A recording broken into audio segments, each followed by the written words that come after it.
atas perjuangannya, atas pengorbanannya yang tentu tidak bisa kita kita saingi. Kita masih bisa merasakan nikmat Islam dan nikmat mengamalkan sunnah-sunnahnya hingga detik ini. Kita sama-sama berdoa semoga kita adalah umatnya yang diakui nanti di hari akhir kelak. Nah, teman-teman sekalian, pada kesempatan kali ini kita sudah terhubung dengan Ustadz Fahmi Aziz. Beliau merupakan lulusan dari Universitas Islam Madinah, jurusan Dakwah dan Usuluddin tahun 2019.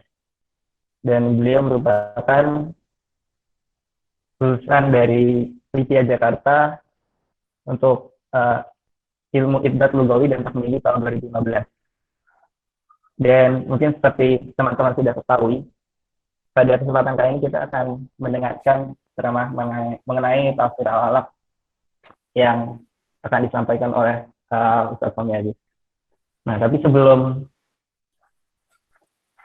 kita mendengarkan ceramahnya, izinkan saya memperkenalkan diri dulu sebagai bagian dari Gatlight Project Indonesia ini.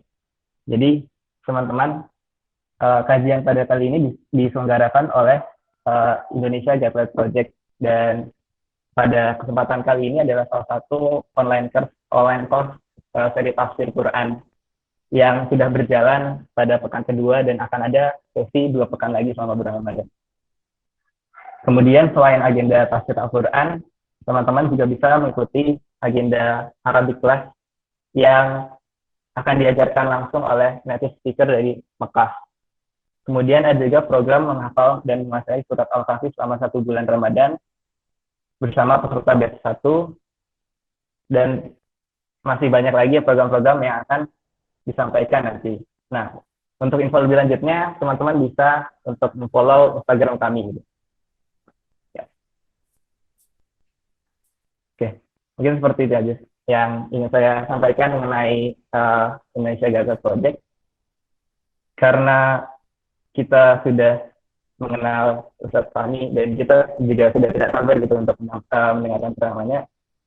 Mungkin setelah ini waktu dan tempat dipersilakan kepada Ustadz Fahmi untuk menyampaikan materi. Tafadhol Ustadz. Sampai jam berapa? Sampai jam 9. Bismillahirrahmanirrahim. Alhamdulillahi rabbil alamin. Hamdan yuwafi ni'amahu wa yukafi'u mazidah. Ya Rabbana lakal hamdu wa lakal syukur. كما ينبغي لجلال وجهك الكريم ولعظيم سلطانك. اللهم صل وسلم وبارك على نبينا محمد وعلى آله وصحابته أجمعين. أما بعد، رب اشرح لي صدري ويسر لي أمري واحلل عقدة من لساني يفقه قولي.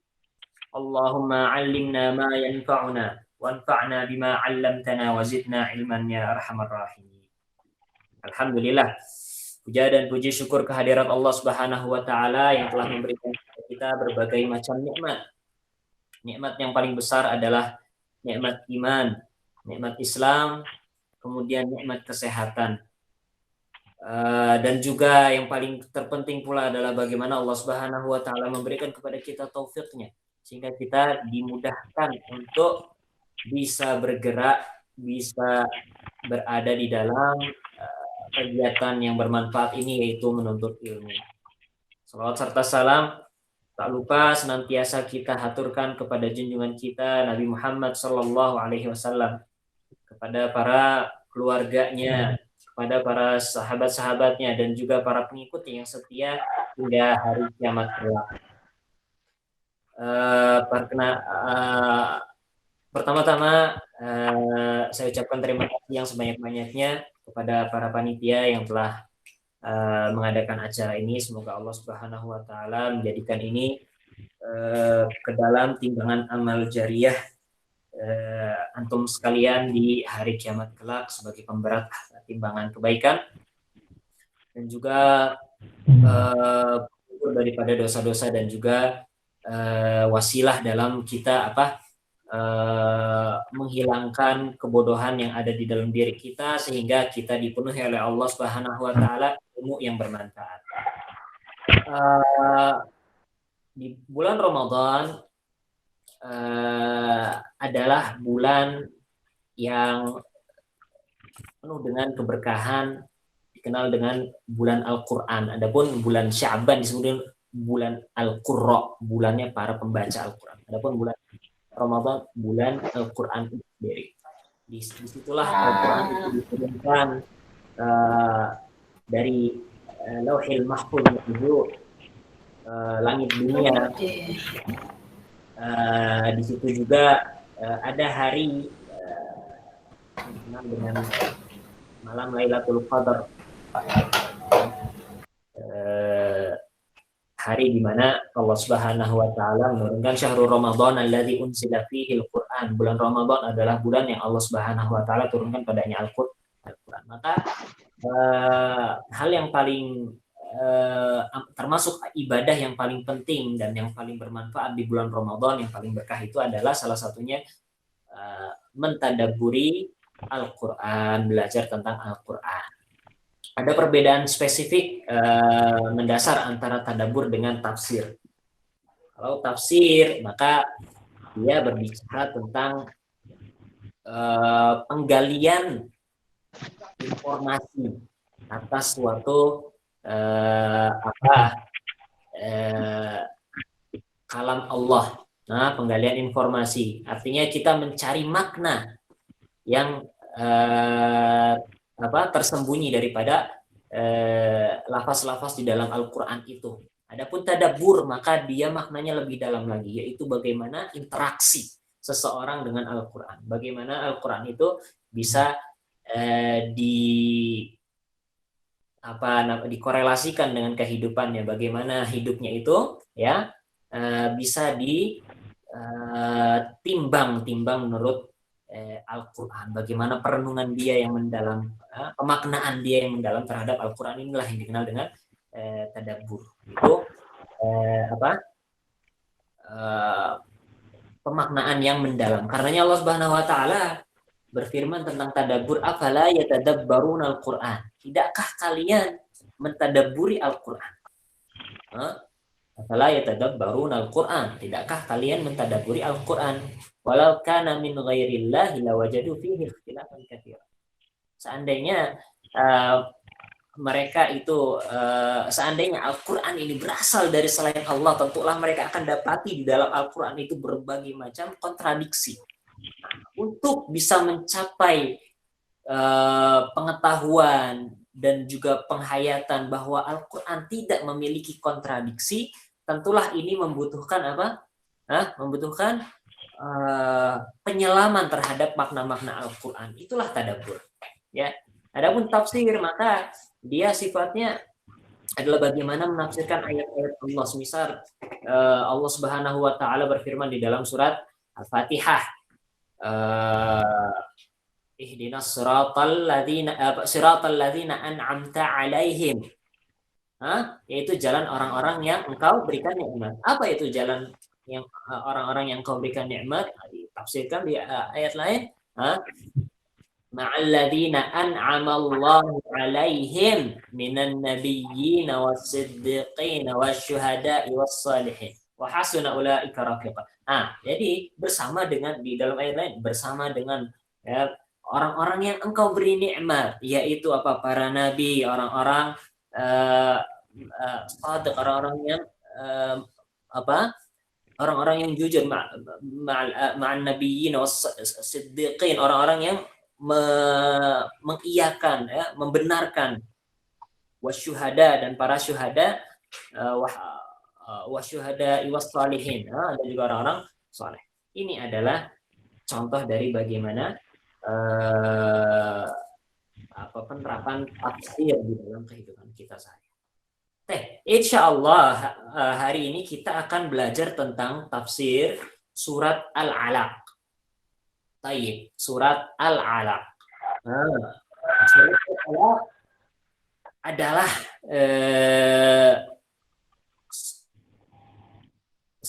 ulama berbeda pendapat. Para ulama berbeda pendapat. Apakah surat Al-Alaq ini adalah ayat yang pertama kali turun atau bukan?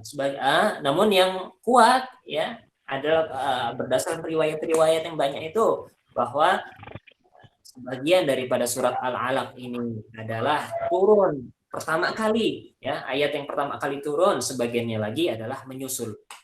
Sebagian lagi adalah menyusul. Sebagaimana kita ketahui bahwa ayat terakhir turun itu adalah wattaqu yauman turja'una fihi ila Allah di dalam surat Al-Baqarah. Sedangkan surat Al-Baqarah kita ketahui ya turunnya berangsur-angsur. Berarti apa? Tidak mesti ya bahwa satu surat itu harus seragam atau harus sama semua waktu turunnya. Begitu juga dengan surat Al-Alaq di mana ayat 1 sampai 5 inilah yang menjadi ayat yang pertama-tama kali turun ke permukaan bumi. Ada suatu riwayat yang berkaitan dengan turunnya surat Al-Alaq ini, yaitu riwayat tentang tahannutsnya Nabi Shallallahu Alaihi Wasallam. Akan saya bacakan. Rawal Imam Ahmad an Aisyah. Ya. Diriwayatkan oleh Imam Ahmad dari Aisyah radhiyallahu anha. Begitu juga di dalam Sahih Bukhari pun disebutkan riwayat ini di kitab Bad'ul Wahyi. Kitab Bad'ul Wahyi di Sahih Bukhari. Berkata Aisyah, awal ma budi'a bihi Rasulullah sallallahu alaihi wasallam min al-wahyi ar-ru'yas sadiqah finnar.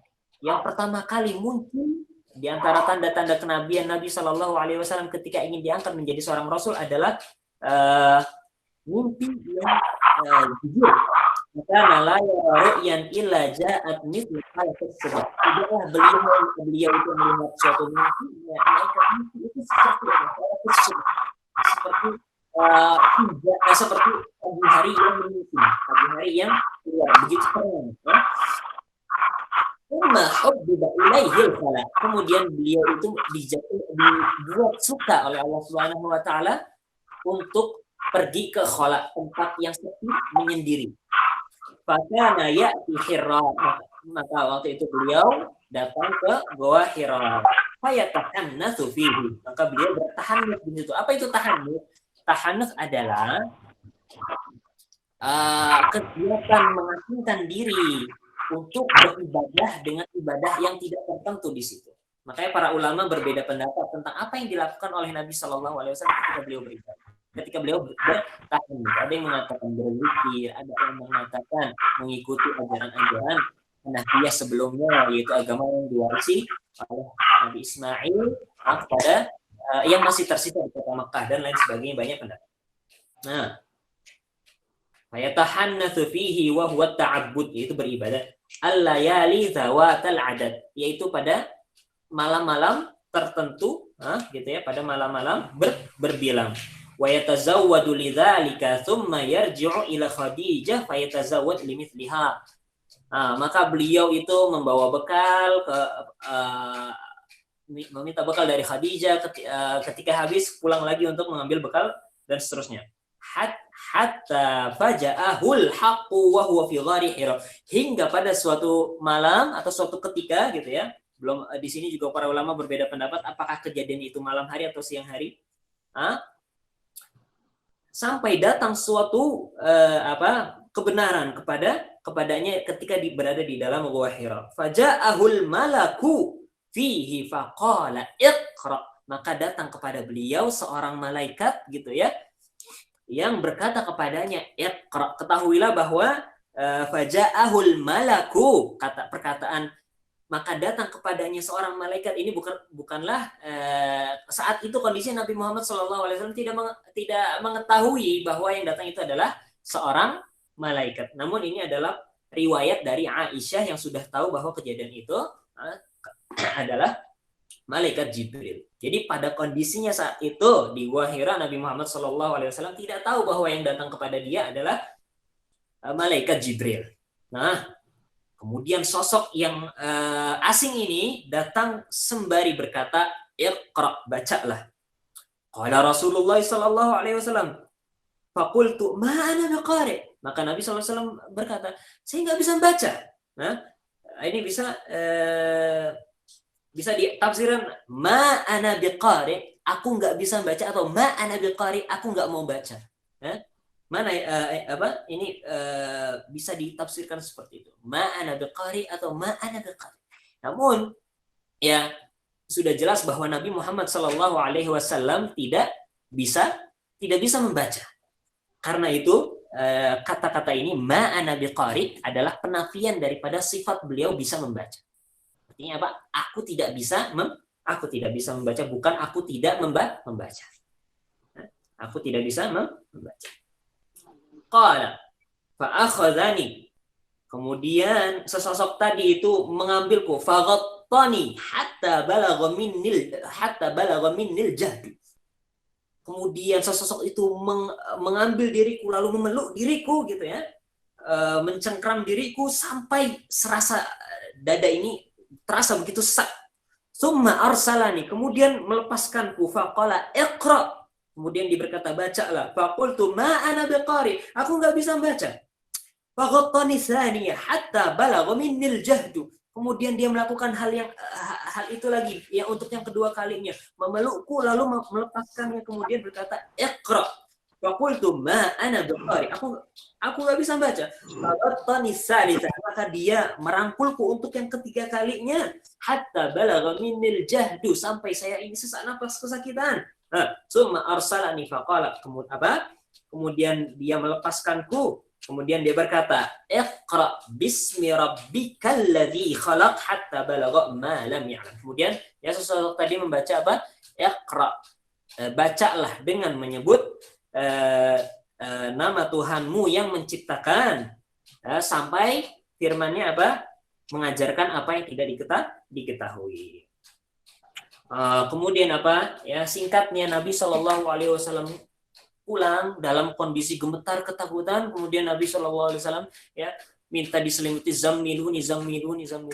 Kemudian apa? Nabi Shallallahu Alaihi Wasallam ketakutan bahwa yang jangan-jangan yang datang tadi itu kepada Nabi Muhammad Shallallahu Alaihi Wasallam bukanlah sesosok yang baik, namun adalah jin atau syaitan.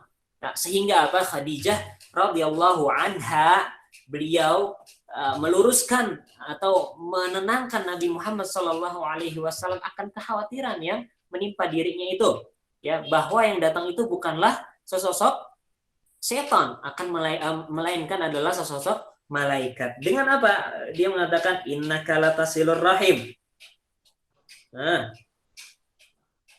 Abshir, fa wallahi la yukhzikallahu abada. Demi Allah, Allah tidak akan ya menelantarkanmu sedikit pun, tidak akan ya membiarkanmu diganggu sedikit pun. Ya. Karena kenapa? Innaka latasilur rahim, karena engkau menyambung tali silaturahmi, karena engkau itu ngomongnya jujur, ya, karena engkau menanggung beban, ya, engkau pula memuliakan tamu, ya, dan juga engkau berani untuk menanggung resiko yang diakibatkan dari berada daripada berpihak kepada kebenaran. Maka sifat-sifat ini tidak mungkin menjadikan engkau itu didatangi oleh syaitan. Sehingga yang datang kepadamu tadi itu adalah ya tentulah sesuatu yang baik. Maka Khadijah membawa Nabi Muhammad SAW kepada saudaranya, yaitu Waraqah bin Naufal. Ini adalah ya, kemudian Waraqah bin Naufal mengabarkan bahwa yang datang innaha namus. Dia adalah namus, Jibril yang dahulu datang kepada Musa. Dari situlah Nabi Muhammad SAW diangkat menjadi seorang nabi. Diangkat menjadi seorang nabi. Kemudian setelah kita mengetahui latar belakang itu, akhirnya kita bisa mengetahui tentang bagaimana maksud dari ayat khususnya 5 ayat pertama daripada surat Al-Alaq ini. Karena diantara faidah daripada kita mengetahui sebab turunnya ayat gitu ya adalah bagaimana kita bisa mengetahui maknanya. Iqra bismi rabbikal ladzi khalaqal insana min 'alaq. Artinya, bacalah ya dengan nama Rabbmu, Tuhanmu, alladzi khalaq, yang menciptakan. Nah, khalaqal insana min 'alaq, menciptakan manusia dari 'alaq, yaitu dari segumpal darah. Baik. Di dalam huruf ba yang pertama, lihat semua pada pegang mushaf gitu ya, lihat setelah bunyi iqra gitu ya, ada huruf ba, bismi rabbik. Kata bismi rabbik ini para ulama berbeda, para ulama mengi'rabkan. Kalau i'rab itu apa ya? Kalau di bahasa Indonesia itu seperti SPOK gitu ya, menentukan ini adalah subjek, ini adalah predikat dan lain sebagainya. Mengatakan bahwa bismi rabbik itu adalah hal atau kondisi. Sehingga dengan penafsiran seperti itu, makna dari kata iqra, bacalah dengan menyebut nama Tuhanmu, itu adalah ya bacalah gitu. Bacalah Al-Quran ya, iqra, karena baca iqra baca apa gitu, baca apa, apakah membaca, yaitu bacalah dengan nama Tuhanmu yang menciptakan, ini adalah yang dibaca gitu ya, atau ada sesuatu lain yang dibaca, yaitu bacalah Al-Quran dengan menyebut nama Tuhan, dengan nama Tuhanmu yang menciptakan. Makanya kita mengetahui bahwa dari sini ayat ini mirip maknanya dengan lafaz basmalah. Bismillahirrahmanirrahim. Dengan menyebut nama Allah yang Maha Pengasih lagi Maha Penyayang. Akan tetapi apa? Lafaz Allah gitu ya, dengan nama Allah diganti pada ayat ini dengan nama Tuhanmu. Bismi rabbik. Jadi yang kalau di basmalah itu sifat yang disebutkan di dalam basmalah itu adalah nama Allah yang sifatnya nama Allah yang bersifat uluhiyah.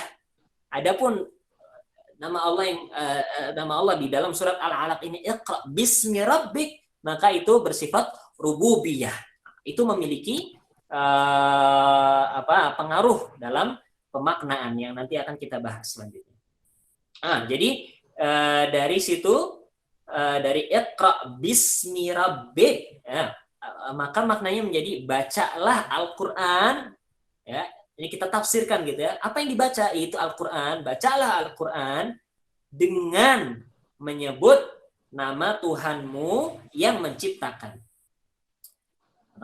Baik. Kemudian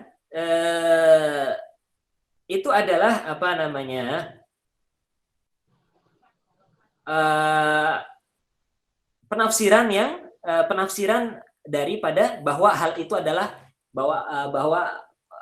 hal itu adalah hal. Bismi rabbik itu adalah hal.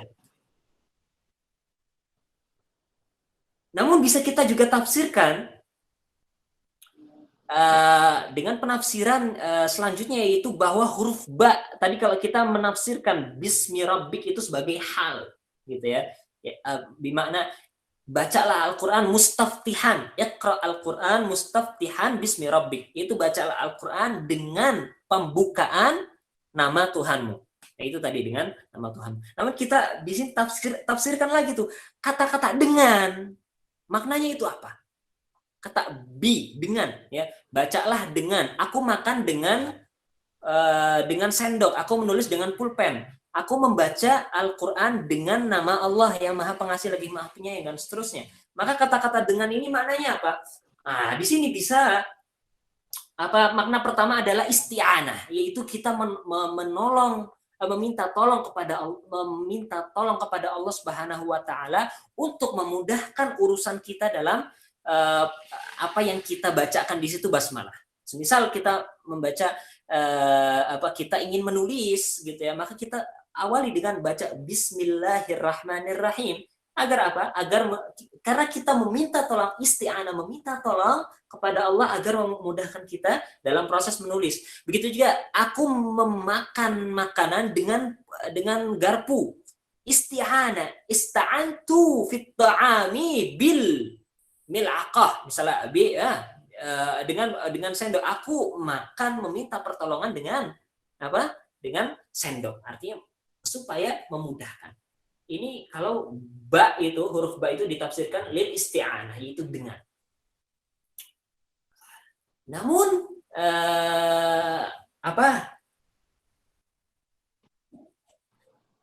huruf ba di sini juga bisa diartikan dengan makna yang lain, yaitu apa? Iqra bismi rabbik, ay ij'al hadzal fi'l lillahi waf'alhu li ajlihi. Yaitu maknanya dengan pemaknaan yang lain adalah iqra, bacalah gitu ya, dengan nama Allah. Artinya bacalah dengan nama Allah artinya adalah jadikanlah bacaanmu ini gitu lah. Iqra, dan bacalah dan jadikanlah bacaanmu ini semata-mata untuk Allah Subhanahu wa taala. Semata-mata untuk Allah Subhanahu wa taala. Semisal gini. Ada seorang kuli yang dia itu membangun suatu istana milik raja. Ada suatu budak membangun istana raja. Maka ketika ditanya pada kuli tersebut, dia akan menjawab, aku membangun istana ini dengan nama rajaku. Artinya dengan nama rajaku adalah aku membangun istana ini untuk makna rajaku. Memang penerjemahannya ke dalam bahasa Indonesia kurang tepat, namun di dalam bahasa Arab kata-kata ba itu bisa bermakna seperti itu, yaitu aku membangun rumah ini dengan nama orang tuaku. Maksudnya adalah aku membangun rumah ini untuk orang tua. Itu adalah makna huruf ba. Sehingga makna iqra bismi rabbikal ladzi khalaq itu maknanya bisa jadi bacalah Al-Qur'an dengan meminta tolong dengan meminta tolong kepada Allah supaya dimudahkan, atau bacalah Al-Qur'an dengan tujuan bahwa perbuatan ini ditujukan semata-mata untuk Allah Subhanahu wa taala.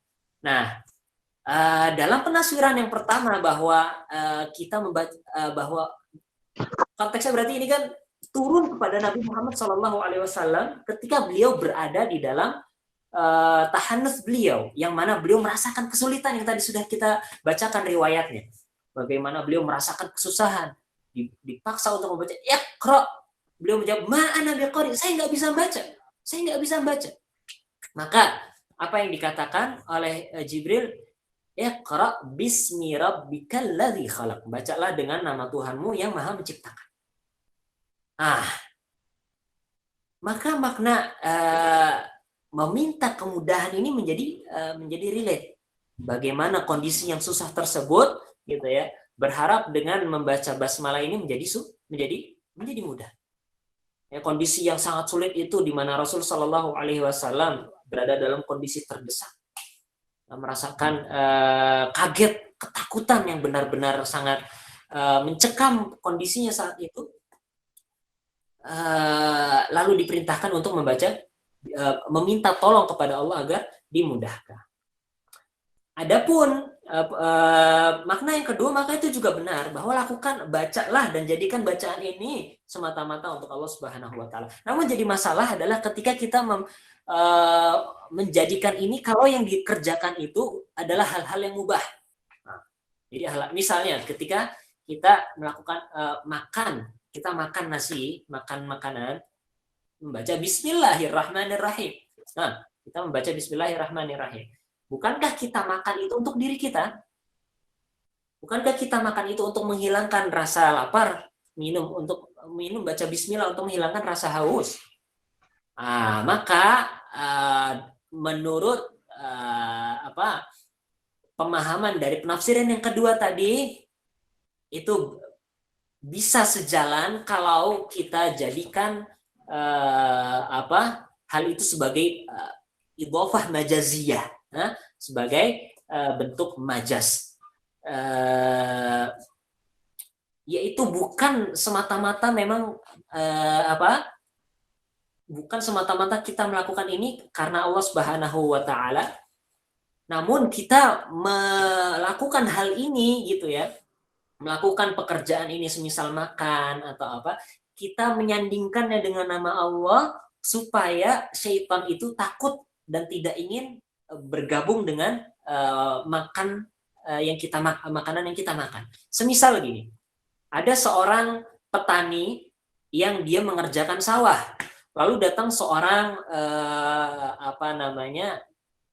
seorang yang zalim, dia ingin mencatut sawah, ingin mengambil karena orang ini lemah tadinya ya, orang yang punya sawah ini orangnya lemah, lalu datang orang zalim, orang kuat yang dia ingin mengambil semua barang-barang yang ada di tanaman-tanaman yang ada di kebun tersebut. Lalu apa yang dilakukan oleh pemilik sawah ini? Dia akan mengatakan bahwa saya mengerjakan sawah ini untuk Raja Fulan atau untuk ya bos Fulan yang mana yang lebih kuat daripada orang zalim tadi, sehingga orang tadi menjadi takut. Begitu juga dengan hal-hal yang mubah ya, ketika seorang misalnya makan lalu dia membaca Bismillahirrahmanirrahim, maka ya dengan menyandarkan nama Allah di situ, diharapkan syaitan-syaitan itu akan kabur. Atau dengan pemaknaan yang lain, bahwa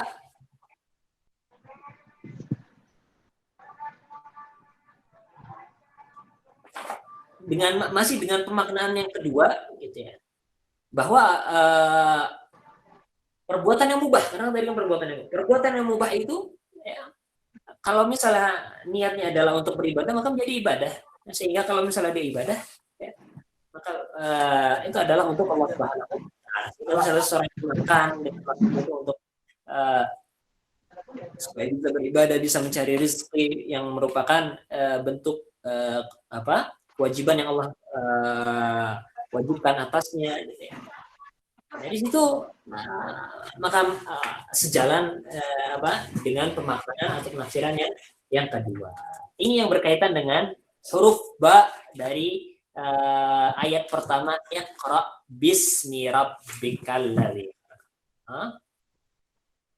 Baik. Lalu jadi pertanyaan juga adalah kata Iqra bismi rabbik. Kita sekarang fokus ke kata rabbika. Rabbika.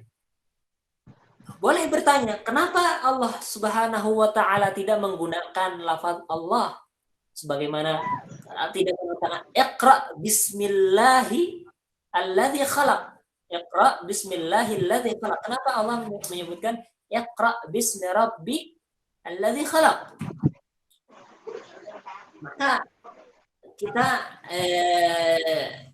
di dalam penafsiran Iqra bismillahi dengan lafaz Allah, maka di situ artinya apa? Uluhiyah. Uluhiyah. Di mana sifat uluhiyah ini yang nantinya akan menjadi dasar dari perintah yang akan dibebankan kepada Nabi Muhammad SAW. Artinya atas dasar uluhiyah maka lakukanlah ini. Adapun kalau misalnya Iqra bismi rabbik, ya, maka atas dasar rububiyah maka lakukanlah ini wahai Muhammad. Ya. Nah, apa beda antara uluhiyah dengan rububiyah? Uluhiyah ini adalah sifat-sifatnya Allah Subhanahu wa Ta'ala yang berkaitan dengan ibadah. Pengesaan Allah Subhanahu wa Ta'ala dari segi amal perbuatan hamba tersebut terhadap Allah Subhanahu wa Ta'ala. Adapun rububiyah maka maknanya adalah pengesaan Allah Subhanahu wa Ta'ala dari segi perbuatan Allah terhadap hamba tersebut. Bagi kata Rabbi tarbiyah. Artinya apa? Di situ ada makna penjagaan, pendidikan, pengayoman Allah Subhanahu wa Ta'ala terhadap.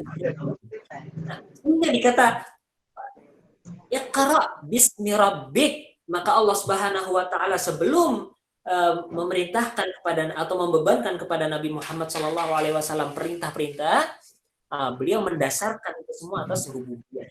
Bagaimana maknanya? Itu Allah Subhanahu wa taala, pada makna ini penekanannya adalah Allah Subhanahu wa taala telah menciptakan engkau. Ya, alladzi khalaq. Setelahnya adalah alladzi khalaq. Allah Subhanahu wa taala telah menciptakan engkau dari ketiadaan menuju keadaan. Dari yang tadinya segumpal darah, makhluk yang bisa ya berbicara, berpikir, memiliki kecerdasan dan sehingga ya atas nikmat yang Allah Subhanahu wa taala berikan ini ya maka lakukanlah ya lakukanlah lakukanlah perintah-perintah yang Allah Subhanahu wa taala perintahkan. Ini makna dari lafaz tersebut. Karena pada kondisi seperti ini ketika menggunakan iqra bismillahilladzi khalaq, maka maknanya menjadi kurang pas. Karena kenapa? Karena lafaz uluhiyah, lafaz Allah, sifat uluhiyah ini berkaitan dengan apa? Berkaitan dengan kewajiban beragama. Sedangkan pada kondisi tersebut Nabi Muhammad Shallallahu Alaihi Wasallam ya adalah waktu pertama kali menerima wahyu. Dengan makna lain ya, pada kondisi tersebut Nabi Muhammad Shallallahu Alaihi Wasallam ikatannya adalah ya, belum ada ikatan sebelumnya yang mewajibkan beliau untuk melakukan tugas-tugas berikutnya. Sebagaimana misalnya seorang yang dia itu belum beragama Islam, semisal orang yang belum beragama Islam, lalu atas dasar apa dia diwajibkan untuk melakukan amalan-amalan yang berada di dalam Al-Quran dan As-Sunnah, sedangkan dia sendiri belum tegak di dalam hatinya hujjah, artinya belum ada hal sebelumnya yang menjadi dasar daripada dia melakukan kewajiban-kewajiban yang ada di dalam Al-Quran dan di As-Sunnah. Makanya dia akan berpaling kepada akalnya untuk bisa menghukumi apakah agama ini benar atau agama ini salah. Begitu juga dengan kondisi saat itu Nabi Muhammad SAW atas dasar uluhiyah, maka belum ada sebelumnya, yaitu perintah-perintah agama sebelum, karena ini adalah perintah pertama yang diturunkan kepada Nabi Muhammad SAW, yaitu proses pertama ya pengangkatan beliau menjadi seorang nabi. Maka yang paling tepat adalah rububiyah. Karena kenapa? Karena rububiyah tidak ada yang mengingkari dari manusia bahwa Allah Subhanahu wa taala itulah yang menciptakan mereka, bahwa mereka tidak bisa menciptakan diri mereka, bahwa manusia itu tidak bisa menciptakan mereka sendiri dan tidak bisa menciptakan sesuatu dari ketiadaan. Sehingga ini menjadi dasar yang tepat untuk inilah kesesuaian kenapa Allah Subhanahu wa taala memilih lafaz iqra bismi rabbik di awal ayat ini. Kemudian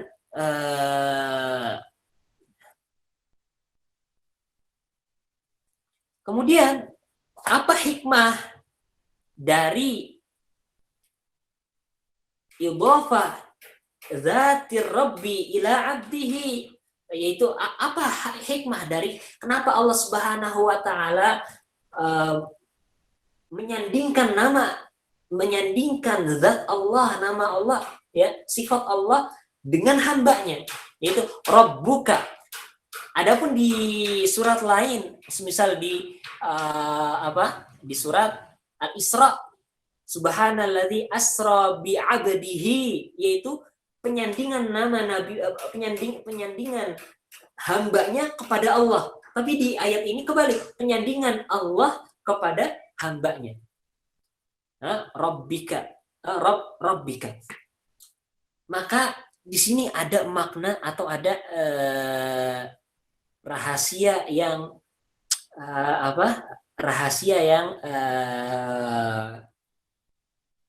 yang sangat bagus lah gitu ya, yang sangat bermanfaat kalau diketahui. Apa itu? Begini.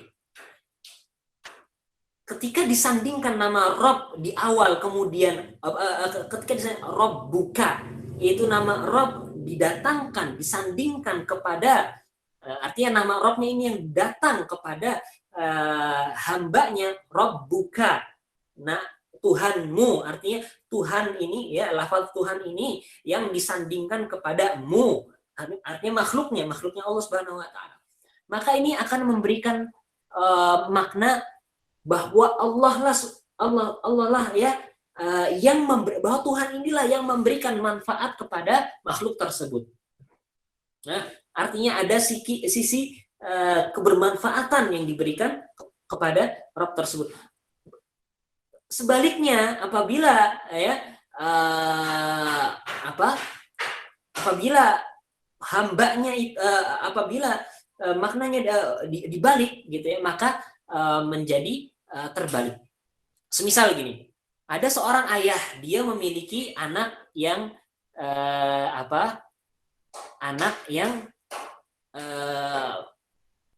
memberikan banyak manfaat kepada dirinya, memberikan banyak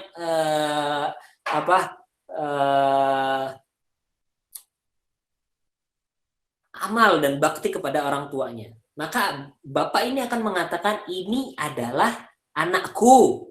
Ini adalah anakku. Maknanya apa? Bahwa ya anak ini memberikan banyak manfaat kepada diriku. Namun ketika dibalik maknanya, ya, ketika misalnya ada seorang anak yang dia itu membanggakan karena dia juara terus gitu ya, maka dia akan mengatakan, aku adalah bapaknya. Aku adalah bapaknya anak ini. Artinya apa? Bapaknya itu disandingkan kepada disandingkan kepada anaknya, sehingga maknanya menjadi bahwa bapaknya inilah yang memberikan manfaat kepada anaknya tersebut, karena seakan-akan mengatakan akulah bapaknya, artinya aku ini memberikan dia ilmu itu sehingga dia menjadi anak yang berprestasi seperti sekarang ini. Ini maknanya, sehingga ketika disebutkan di sini iqra bismi rabbik, menjadi bahwa akulah, kata Allah Subhanahu wa taala, akulah yang menjadi Rabbmu, akulah yang memberikan berbagai macam manfaat kepada dirimu, akulah yang selama ini menciptakanmu, menjagamu, memberikan kamu rizki dan seterusnya. Nah, ini adalah makna daripada kenapa nama Allah Subhanahu wa taala didahulukan lalu disandingkan kepada hambanya, itu dengan dhamir kaf, yaitu artinya kamu.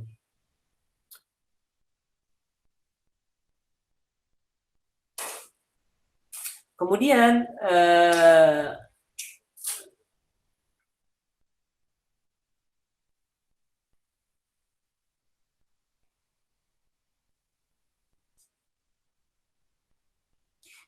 apa? Allah Subhanahu wa taala berfirman setelah Rabbika adalah berfirman alladzi khalaq. Alladzi khalaq. Alladzi khalaq.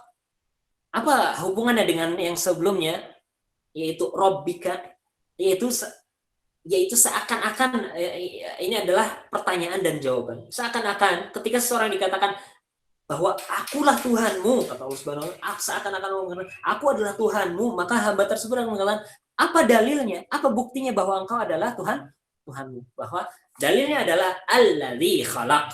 Akulah yang menciptakan dirimu. Kenapa? Akulah yang menciptakan, bukan akulah yang menciptakan. Akulah yang menciptakan. Karena kenapa? Karena manusia ya tidak bisa terpikir oleh dirinya atau tidak bisa membuktikan bahwa alam semesta ini dengan segala macam isinya termasuk manusia tidak mungkin lepas dari dua kondisi, yaitu berasal dari sesuatu atau berasal dari ketiadaan. Kalau misalnya dikatakan berasal dari sesuatu, maka sesuatu ini pun berasal dari sesuatu. Lalu sesuatu ini pun berasal dari sesuatu lagi. Sesuatu ini berasal dari sesuatu lagi, dan terus begitu sampai tidak ada ujungnya. Nah, sedangkan tidak ada ujungnya ini adalah suatu kemustahilan. Karena apa bukti kemustahilannya? Bahwa adanya dia adalah bukti daripada ketiadaan keterus-terusannya itu. Semisal saya memberikan contoh orang ingin membuka pintu misalnya. Orang ingin membuka pintu. Dia punya kunci. Lalu untuk bisa membuka pintu ini, dia haruslah mendapatkan izin dari orang yang ada di belakangnya. Orang yang ada di belakangnya untuk memberikan izin supaya dia bisa membuka kunci, haruslah mendapatkan izin daripada orang yang di belakangnya. Orang yang di belakangnya untuk memberikan izin harus mendapat izin dari yang belakangnya, terus sampai tidak ada ujungnya. Maka hasilnya adalah tidak mungkin pintu itu bisa terbuka. Adapun kalau terbuka, maka ini menunjukkan bahwa ya rantai yang tadi, ya barisan orang-orang yang tadi itu pastilah akan berakhir kepada suatu titik penghabisan. Begitu juga dengan alam semesta ini. Kalau untuk menciptakan harus menunggu diciptakan, untuk diciptakan harus menunggu diciptakan, maka tentulah tidak akan terjadi yang namanya penciptaan. Namun ternyata ada penciptaan, nyatanya kita merasakan penciptaan ini. Maka pastilah ya silsilah ini ya akan berakhir pada suatu akhir, yaitu ketiadaan. Lalu apakah mungkin ketiadaan ini menciptakan suatu keadaan? Maka mustahil suatu ketiadaan menciptakan suatu keadaan. Pastilah yang menciptakan ketiadaan ini ya dari yang tiada menjadi ada, inilah pasti Allah Subhanahu wa taala. Zat yang maha agung, yang maha mencipta, yang maha menciptakan. Itulah kenapa akhirnya Allah Subhanahu wa taala memberikan isyarat ya akan pengetahuan ini dengan kata alladzi khalaq. Alladzi khalaq.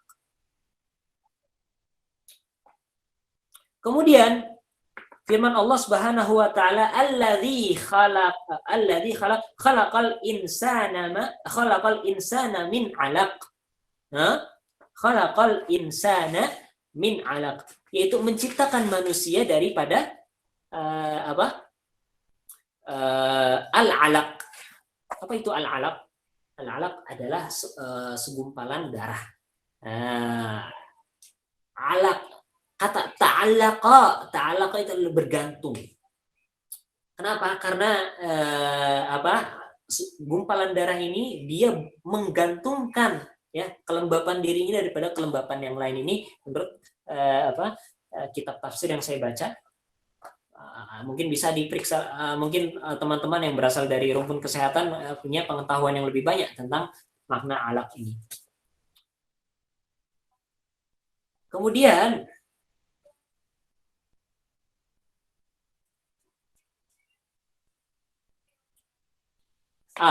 kenapa Allah Subhanahu wa taala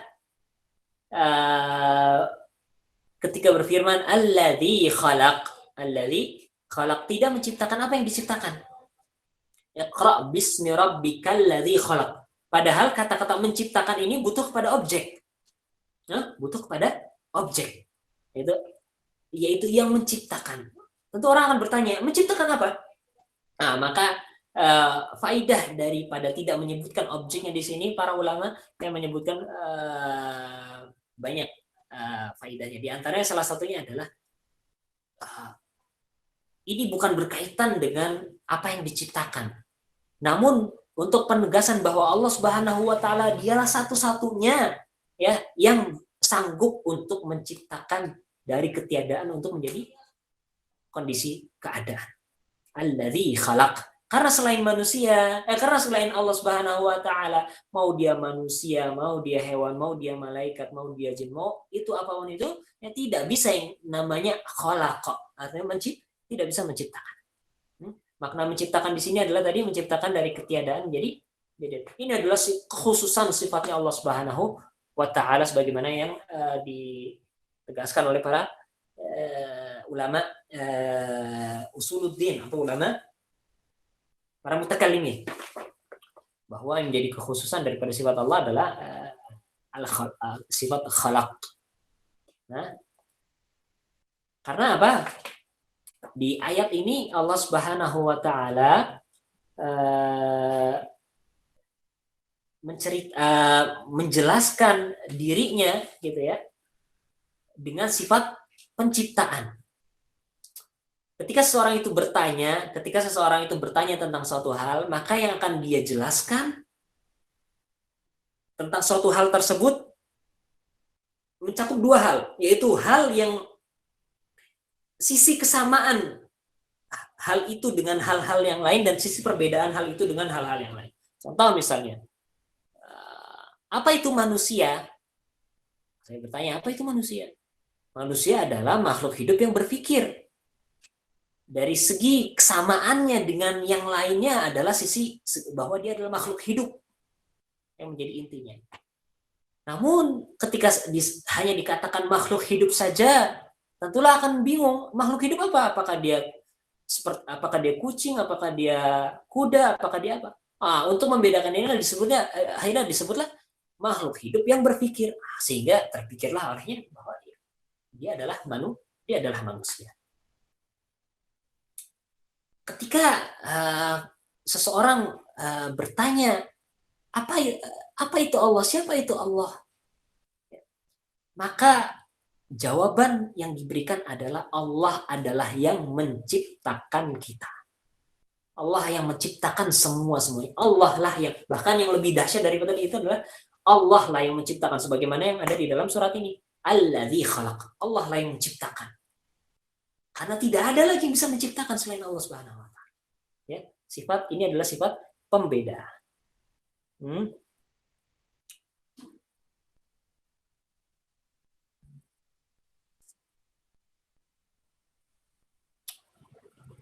Kemudian makna itu tadi makna pertama adalah sifatnya, bahwa Allah lah yang menciptakan. Artinya ya, pengkhususan sifat penciptaan kepada Allah Subhanahu wa taala, atau dimaknai sebagai alladzi khalaq, yang menciptakan, sebenarnya memiliki objek namun objeknya itu muqaddar, artinya ditaksir. Penaksirannya apa? Yaitu kullasyai, yaitu yang menciptakan segala macam hal. Atau penafsiran yang lain adalah alladzi khalaq, ini adalah mubham, kemudian artinya apa, multi tafsir gitu ya, atau ambigu, lalu keambiguan ini dijelaskan dengan ayat selanjutnya, yaitu alladzi khalaqal insana min 'alaq, yaitu yang menciptakan manusia daripada al-'alaq.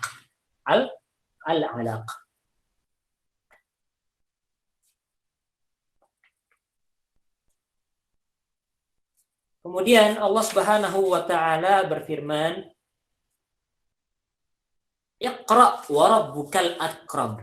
Bacalah ya, dan Tuhanmu itulah al-akram ya, yang maha karom. Kita tahu bahwa kata-kata karim itu artinya dermawan. Namun akram adalah isim tafdhil dari kata karim, artinya yang paling dermawan. Makna daripada karom itu adalah ifadatu ma yanbaghi la li'iwad, yaitu memberikan apa yang seharusnya, gitu, ifadatu, memberikan faidah, ma yanbaghi, apa yang seharusnya, apa yang cocok, apa yang pas, la li'iwad, tidak untuk mendapatkan balasan. Ini adalah definisi karom. Dan Allah Subhanahu wa taala akramul akramin, ya, yang paling karim, yang paling dermawan. Sehingga seseorang kalau misalnya dia memberi, dari definisi itu tadi, maka seseorang yang memberikan suatu barang ya, namun barang tersebut tidak bermanfaat, bukanlah orang yang memberikan itu disebut dengan orang yang dermawan, bukan disebut sebagai orang yang karom. Misal orang memberikan suatu pisau, pisaunya ini digunakan, ya dia tahu bahwa orang ini akan bunuh diri, maka dia memberikan pisau. Maka orang yang memberikan ini bukanlah karom, bukanlah bersifat karim, ya, bukanlah seorang yang karim. Atau ada orang yang memberikan hadiah, gitu ya, bermanfaat hadiah tersebut untuk orang lain, namun dia memberikan menunggu balasan, sebagaimana sering terjadi ketika pemilihan pejabat, gitu ya. Nah, ini bukanlah dikenal dengan karim, bukanlah dikenal dengan kedermawanan. Nah, Allah Subhanahu wa taala apa sisi karomnya, rahasia bagaimana karomnya Allah Subhanahu wa taala di dalam ayat ini adalah bagaimana Allah Subhanahu wa taala menciptakan manusia dari ketiadaan menjadi ada, lalu dari yang tadinya hanyalah sekumpulan darah menjadi makhluk yang berilmu dengan isyarat dari lafaz Allah alladzi 'allama bil qalam, yaitu yang mengajarkan dengan jalan pena. Yang mengajarkan manusia dengan pena.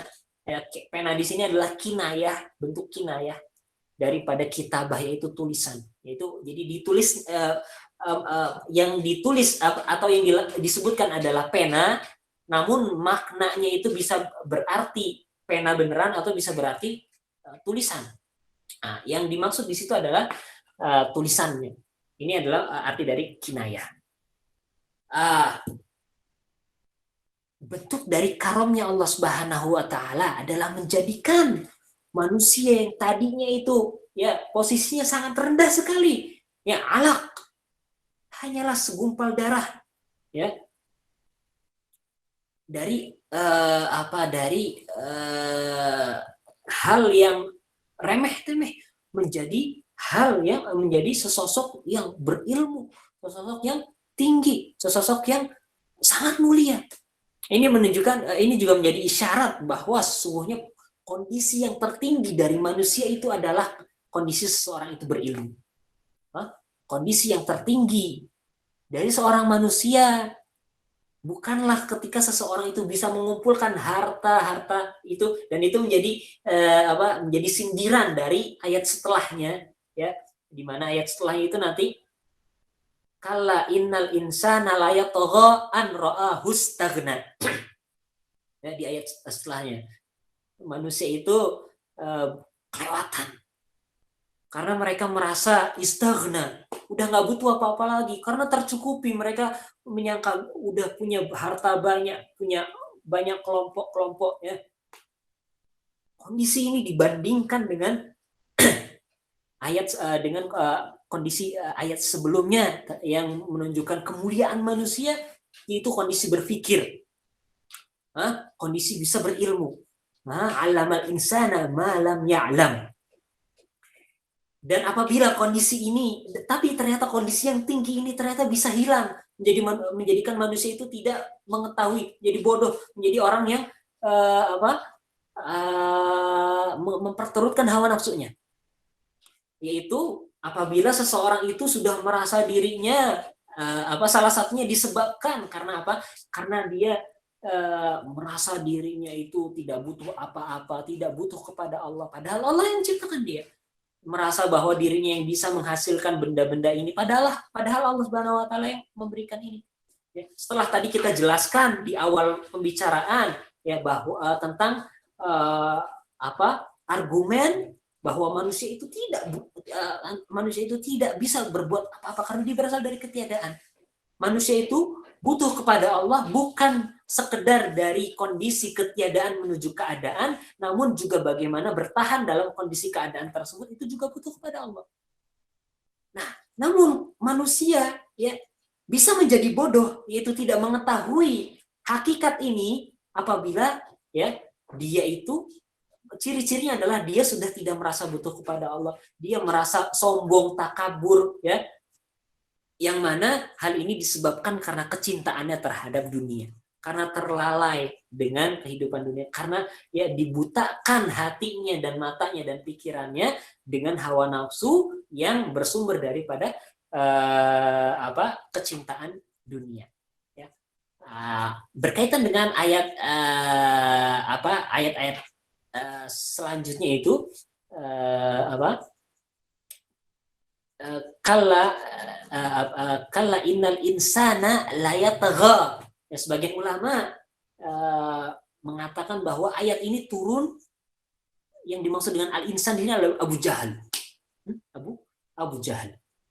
Nah, sebagian lagi mengatakan al-insan di sini adalah manusia secara umum. Adapun ayat yang berkaitan dengan Abu Jahal itu adalah ayat yang turun setelah ayat ini.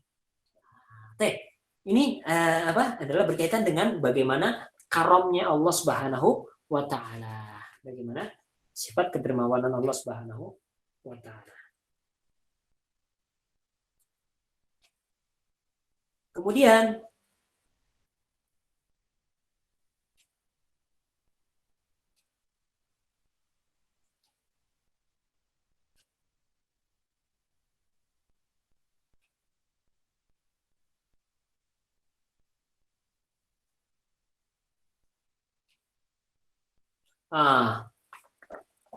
kemudian ada yang terlewat tadi, pemaknaan karom juga bisa jadi adalah bahwa Allah Subhanahu wa taala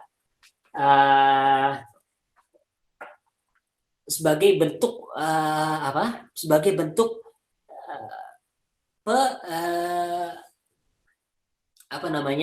motivasi bagi manusia untuk membaca Al-Qur'an.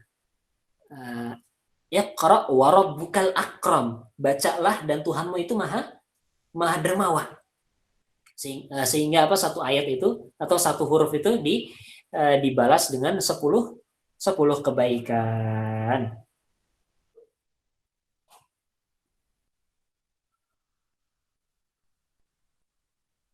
Baik. 'allama bil qalam. Allama bil qalam. Firman Allah Subhanahu wa taala yang selanjutnya adalah 'allama bil qalam, yaitu yang mengajarkan manusia dengan pena. Tadi sudah kita singgung bahwa yang dimaksud dengan al-qalam di sini adalah pena. Namun yang dimaksud di sini adalah kinayah daripada kitabah. Kinayah daripada penulisannya itu sendiri. Atau yang dimaksud dengan qalam di sini adalah sebagai makhluk yang pertama kali diciptakan. Walaupun ulama berbeda pendapat tentang sebenarnya apa yang pertama kali diciptakan, makhluk apa yang pertama kali diciptakan oleh Allah Subhanahu wa taala, apakah al-qalam ataukah air ataukah ataukah hal yang lain. Bagi yang mengatakan bahwa al-qalam itu adalah atau pena itu adalah yang pertama kali diciptakan oleh Allah Subhanahu wa taala, ya, maka dia melandaskan kepada awal ma khalaqallahul khalqa, gimana? Inna awal ma khalaqallahu al-qalam, kama qala alaihi salatu wasallam. Sungguh yang paling pertama kali Allah Subhanahu wa taala ciptakan adalah al-qalam. Kemudian menafsirkan ayat ini dengan makna bahwa Allah Subhanahu wa taala lah yang mengajarkan kepada manusia al-qalam, mengajarkan manusia itu ilmu-ilmu yang mana ilmu-ilmu tersebut dituliskan di dalam Lauhil Mahfuz, yang mana nantinya dari Lauhil Mahfuz itu diturunkan menjadi Al-Qur'an, menjadi al-Mushaf.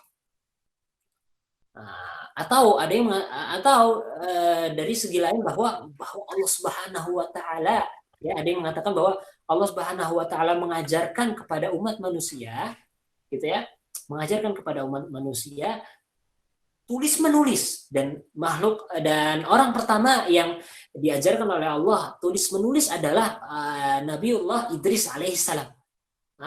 Nabi Idris di dalam kitab Tarikhul Hukama karangan Al-Qifti, di situ disebutkan bahwa manusia pertama yang di situ diajarkan ilmu, diajarkan tulis menulis, diajarkan falsafah bahkan gitu ya, itu adalah Nabiullah Idris alaihissalam. Namun penyebutan nama Idris ini di dalam berbagai kebudayaan itu berbeda-beda. Ada yang menyebutnya sebagai Hermas, ada yang menyebutnya sebagai Hermes, ada yang menyebutnya sebagai Ukhnuh, dan lain sebagainya. Ini adalah suatu khabar, suatu riwayat saja. Namun makna apa ya dari itu semua, kalau misalnya kita al-qalam itu kita pahami sebagai al-kitabah, yaitu tulisan itu sendiri, maka ini menjadi makna yang lebih tepat dan lebih kita rasakan sampai saat. Ada suatu riwayat dikatakan ketika Nabi Sulaiman bertanya kepada Ifrit, wahai Ifrit, apa itu al-kalam? Dia mengatakan sautun la yabqa. Sautun la yabqa. Suara yang tidak, atau rihun la yabqa. Angin yang tidak berdiam, angin yang tidak abadi, angin yang tidak tahan lama. Rihun la yabqa. Itu adalah pengertian kalam atau perkataan menurut. Sedangkan kita menurut Ifrit, sedangkan kita mengetahui bahwa ilmu itu diajarkan melalui kalam. Ilmu itu diajarkan melalui kalam. Seandainya tidak ada yang namanya kitabah, seandainya tidak ada yang namanya tulis menulis, maka udara tadi gitu ya, suara tadi tentulah dia akan pergi hilang entah kemana, ya, hancur. Sehingga apa? Ilmu itu pun hilang dengan hilangnya suara tadi.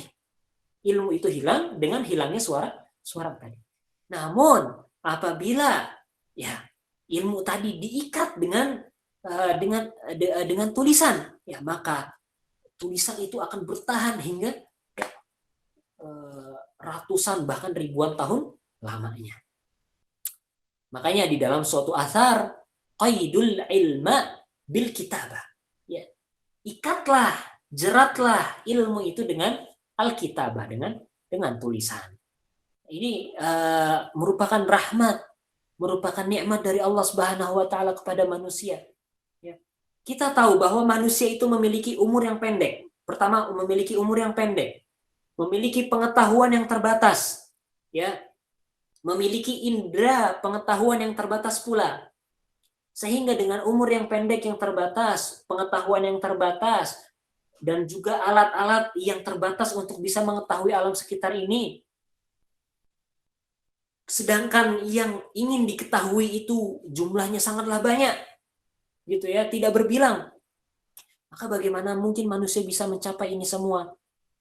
Melainkan apa? Melainkan pengetahuan-pengetahuan tadi, atau manusia itu saling turun menurunkan ilmu satu sama lainnya, saling menggabungkan ilmu satu dengan ilmu lainnya, sehingga apa? Menjadi satu kesatuan, yaitu adanya amal jama'i di situ dalam pencarian ilmu pengetahuan. Dan ini adalah nikmat Allah yang nikmat Allah itu berupa tulisan itu yang menjadi kunci daripada kemungkinan adanya itu. Kalau tidak ada tulisan, kalau tidak ada yang namanya tulisan, maka manusia tidak bisa, ya, bagaimana ilmu itu ditransfer dari generasi ke generasi, dari suatu tempat ke suatu tempat untuk disalurkan. Ya. Termasuk salah satunya adalah bagaimana nikmat Allah kepada kita. Allah jaga, ya, Al-Quran itu, ya, di dalam hafalan orang-orang dan juga di atas tulisan, di atas mushaf. Ya, lihat bagaimana Allah Subhanahu wa taala menjadikan hitamnya tinta, hitamnya tulisan, hitamnya pena, ya. Dari kehitaman ini yang kecil ini apa?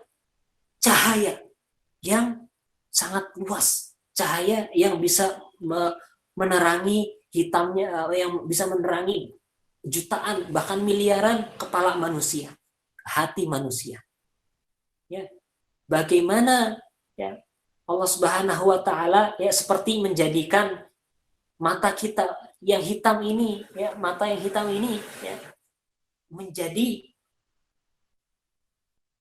titik terang manusia itu bisa melihat. Bagaimana titik, ya, jadi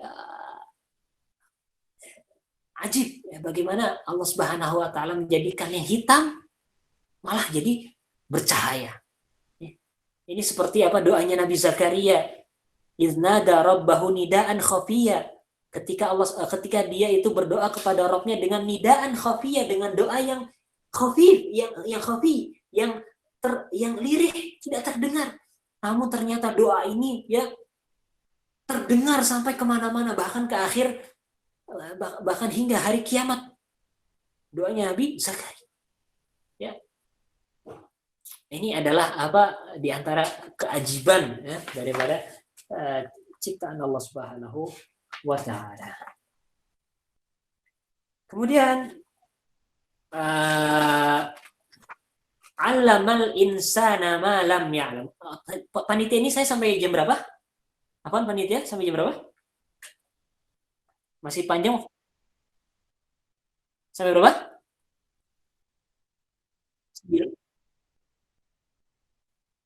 Iya, sampai jam 9 5 menit lagi. Sampai jam 9 tapi jam 9 sebenarnya. Tapi kalau mau diselesaikan bisa 5 menit gitu, karena mungkin waktunya nggak cukup gitu ya.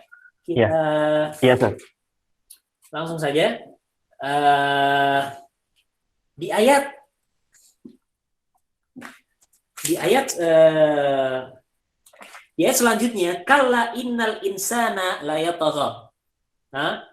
Kata-kata kalla di sini para ulama berbeda pendapat. Ada yang mengatakan maknanya adalah haqqan, benar-benar. Benar-benar artinya adalah benar-benar. Innal insana, sesungguhnya al-insan. Lafaz insan di sini satu, namun karena dia memiliki alif lam, menjadi maknanya di sini alif lamnya ini imma lil istighraq atau li bayanil jins. Ya. Bisa jadi untuk menjelaskan sesungguhnya jenis manusia atau untuk menjelaskan listighraqil jins, yaitu untuk menjelaskan bahwa setiap satu dari jenis manusia, yaitu seluruh manusia anggota yang disebut dengan manusia itu, gitu ya maksudnya. Innal insana la yatagha. Sesungguhnya benar-benar berlebihan, la yatagha. Tughyan. Dari kata-kata togho pula lah muncul kata toghut. Toghut karena karena sikapnya yang berlebih-lebihan. Kenapa manusia itu berlebih-lebihan? Ar-ra'ahu istaghna, yaitu melihat dirinya istaghna, tidak butuh apapun, merasa tercukupi, merasa apa yang sudah dilakukannya selama ini bisa menjamin hidupnya, ya. Lihat bagaimana Allah Subhanahu wa taala di awal ayat tadi menjelaskan ketidakmampuan manusia ya untuk bisa berdiri sendiri dan butuhnya manusia kepada Allah Subhanahu wa taala. Dan Allah Subhanahu wa taala itu Maha Karom, ya, Maha Karim, ya, Huwal Akram. Ya. Namun hal ini menjadi kabur, menjadi dilupakan oleh manusia, ya. Sehingga manusia tersebut menjadi bersikap berlebih-lebihan, ya, dan juga menjadikan dirinya seakan-akan tidak butuh kepada Allah Subhanahu wa taala, yang merupakan ini adalah lawan daripada sikap sifat tinggi manusia, yaitu yang berilmu, menjadi sifat yang tidak berilmu, yaitu melihat dirinya tidak butuh kepada Allah Subhanahu. Ini adalah seburuk-buruknya kebodohan. Ar-ra'ahu istaghna. Padahal apa? Inna, sesungguhnya, ila rabbika ruj'a, padahal engkau itu akan dikembalikan kepada Allah. Amalan harta yang kau kumpulkan selama ini, ya, amalan yang kau lakukan selama ini akan dicatat, akan dimintai pertanggungjawabannya di hadapan Allah Subhanahu wa taala. Tidakkah engkau sadari ini? Nah, kemudian apa? Nah, di sini adalah ara'aital ladzi yanha. Ini adalah ayat yang turun karena apa? Abu Jahal. Saat itu Nabi SAW sebagaimana diriwayatkan oleh Ibnu Abbas. Nabi SAW salat di di Masjidil Haram. Dia melakukan sholat. Kemudian apa? Datang Abu Jahal. Ya, dia mengganggu Nabi Muhammad SAW karena dia dikabari. Ya. Wahai Abu Jahal, tidakkah kau tahu bahwa Muhammad masih melakukan sholat? Ya, sehingga Abu Jahal mengatakan, seandainya dia melakukan hal itu lagi, saya akan injak lehernya. Ya. Ternyata benar. Ketika Nabi sholat, ya, ketika Nabi SAW ingin beribadah, Abu Jahal datang, ya, lalu Nabi pun, ya, Nabi pun melawan Abu Jahal, sehingga Abu Jahal mengatakan, siapa yang lebih kuat daripada saya di kota Mekah ini? Apa yang bisa membuatmu pede wahai Muhammad untuk melawan diriku? sedangkan diriku ini punya banyak pengikut, punya banyak harta, ya, backingannya banyak, backingannya kuat. Nah, itu adalah sabab nuzulnya. Ara'aital ladzi yanha, tidakkah engkau apa pendapatmu tentang orang yang yanha, yang melarang? Ara'aital ladzi yanha, apa pendapatmu tentang orang yang melarang? Melarang apa? Melarang Nabi Muhammad SAW dari beribadah. Abdan idza shalla, seorang hamba apabila dia sedang salat. Ara'aita in kana 'alal huda, apa pendapatmu kalau ternyata orang yang beribadah ini ternyata dia berdiri di atas suatu hidayah, berdiri di atas suatu ilmu, ya, yang mana kalau misalnya engkau melarang orang yang sedang beribadah, sedangkan orang beribadah itu adalah benar-benar diutusan Allah, benar-benar berada di bawah perintah Allah, maka sesungguhnya engkau melarang Allah itu sendiri, gitu ya. Makanya hati-hati dengan orang yang dia itu sholat subuh dan juga sholat isya di masjid, karena kenapa? Mereka itu berada di bawah perlindungan Allah, fi zimmatillah. Maka ketika ada orang yang berani macam-macam dengan orang yang seperti ini, ya, maka dia sebenarnya sedang berhadapan dengan Allah Subhanahu wa taala. Au amara bit taqwa, araita in kana 'alal huda. Apa pendapatmu kalau ternyata orang ini ternyata berada di atas hidayah? Au amara bit taqwa, atau dia sesungguhnya mengajak orang itu untuk bertakwa. Nah, araita in kadzdzaba wa tawalla, ya. Apa pendapatmu kalau orang ini ternyata dia berpaling, dia mendustakan apa yang diajarkan oleh Nabi ini, ya, oleh Nabi Muhammad SAW, dan dia berpaling dari apa yang diajarkannya. Ya. Alam bi annallaha yara, bukankah dia tahu bahwa Allah itu Maha mengetahui? Hah? Alam bi annallaha yara, bukankah orang ini, karena kita sama-sama tahu bahwa orang-orang kafir Quraisy, orang-orang Mekah, itu mereka beriman kepada Allah Subhanahu wa taala dari segi rububiyahnya. Artinya mereka mengetahui bahwa Allah lah yang memberikan mereka rezeki, bahwa Allah lah Subhanahu wa taala yang Maha mengetahui, bahwa Allah Subhanahu wa taala. Mereka sebenarnya tahu. Namun mereka, ya, enggan untuk beribadah kepada Allah, ingkar, tidak mau, mereka mensekutukan Allah dari segi peribadatan. Ya, hati mereka itu tidak menolak ini semua sebenarnya. Ya, hati mereka tidak menolak ini semua. Ya, karena itulah akhirnya Abu Jahal itu disindir, alam bi annallaha ya, bukankah dia tahu bahwa Allah itu Maha mengetahui apa yang dia lakukan terhadap hambaku ini? Berarti kata Allah itu, kalla la illam yantahi lanasfa'an bin nasiyah. Seandainya benar-benar kalau misalnya dia nggak berhenti dari apa yang dia lakukan, maka saya akan cabut, kata Allah, kami akan cabut ubun-ubunnya. Ya, dicabut lalu diseret kemana? Ke dalam api neraka. Nasiyatin kadzibatin khati'ah. Itu ubun-ubun yang penuh dengan apa? Kedustaan, kesalahan, ya, atas perilaku yang dia lakukan ini. Falyad'u nadiya. Ya udah, panggil aja. Ditantang oleh Allah Subhanahu wa taala. Falyad'u nadiya. Panggillah pasukanmu kalau kamu benar-benar berani. Sanad'u zabaniyah. Kami akan, ya, memanggilkan apa? Az-zabaniyah. Malaikat zabaniyah. Malaikat zabaniyah adalah malaikat azab. Malaikat azab. Makanya dalam satu riwayat, seandainya saat itu Abu Jahal memanggil pasukannya, konco-konconya untuk akhirnya menghalangi Nabi Muhammad SAW, pastilah Allah Subhanahu wa taala akan turunkan malaikat akhirnya dia tidak melakukan itu. Kalla la tuti'hu, sekali-kali janganlah engkau turuti kemauan Abu Jahal itu, wahai Muhammad. Wasjud waqtarib, sujudlah dan mendekatlah. Karena apa? Karena sujud itu adalah posisi terdekat seorang hamba kepada Rabbnya. Wallahu ta'ala alam. Ini yang bisa kami sampaikan. Atas kekurangannya mohon maaf. Sallallahu alaihi Muhammad. Assalamualaikum warahmatullahi wabarakatuh. Waalaikumsalam warahmatullahi wabarakatuh. Jazakallah khair pada Ustaz Fahmi atas ceramahnya dan tadabbur dari surah Al-Alaq. Semoga menambah keberkahan kita di pagi hari Ramadan ini. Berikutnya, teman-teman jika ada yang ingin bertanya dipersilahkan.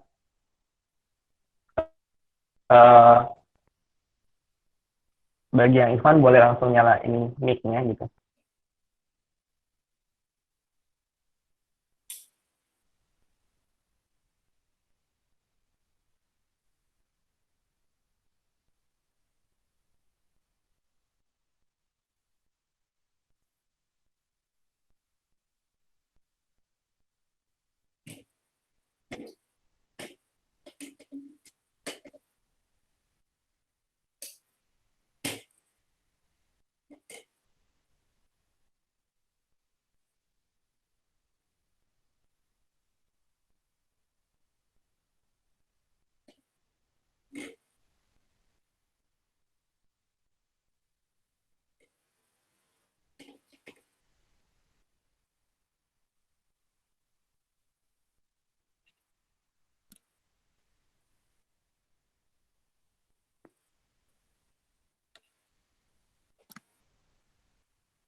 Gimana panitia? Ditutup atau gimana?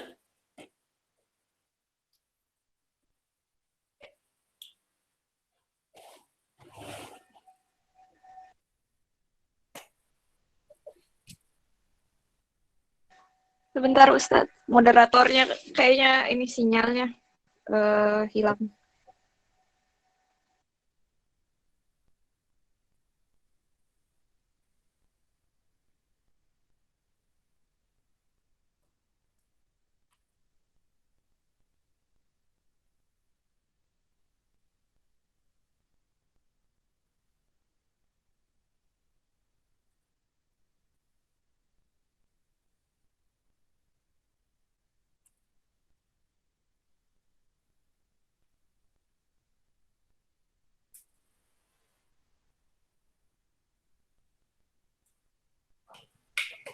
Ada pertanyaan Ustadz Afwan di kolom chat. Apakah ilmu yang dipelajari orang-orang Barat dengan tidak mengacu pada Al-Quran juga merupakan kalam? Mungkin seperti filsafat Barat. Bagaimana pendapatnya Ustadz?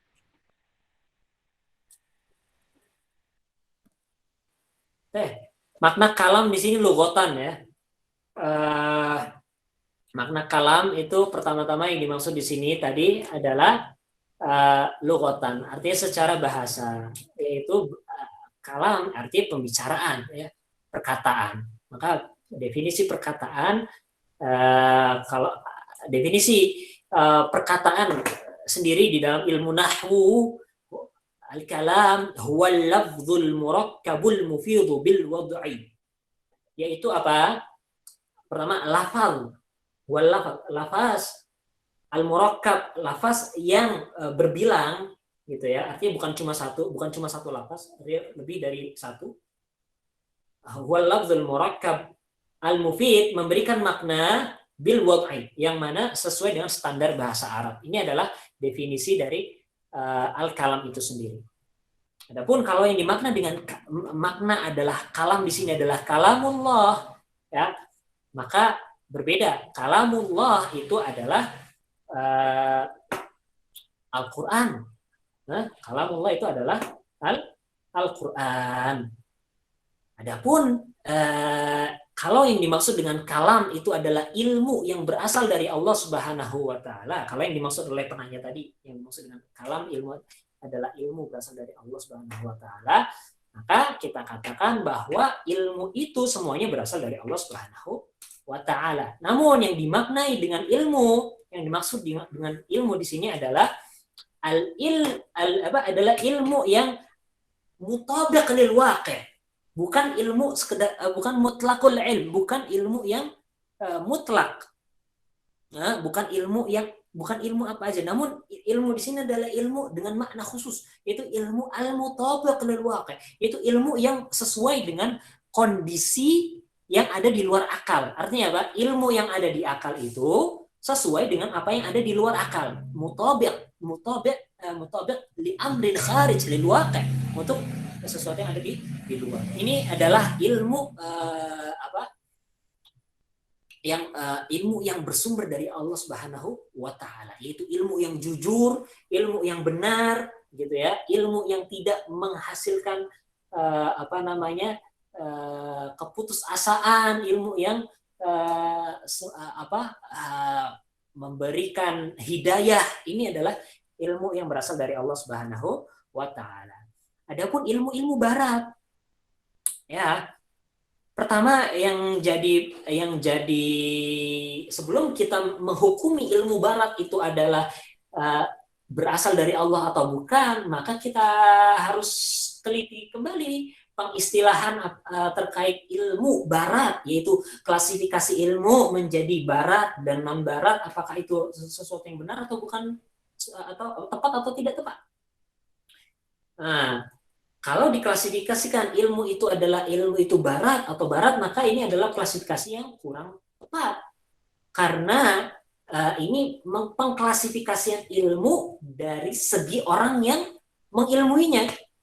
Sedangkan ilmu itu terpisah daripada orangnya. Nah, kita ingin mengklasifikasikan ilmu, kita ingin menghukumi ilmu, bukan menghukumi orangnya. Adapun mengatakan ilmu barat, artinya ilmu yang berasal dari orang barat, arti kita menghukum, dengan klasifikasi ini kita menghukumi orang yang orang yang jatuh kepadanya ilmu, bukan bukan ilmunya itu sendiri, itu dari segi namun apabila yang dimaksud dengan ilmu barat, kalau yang dimaksud adalah ilmu-ilmu yang berkembang di barat, gitu ya, ilmu-ilmu yang berkembang di orang-orang barat, maka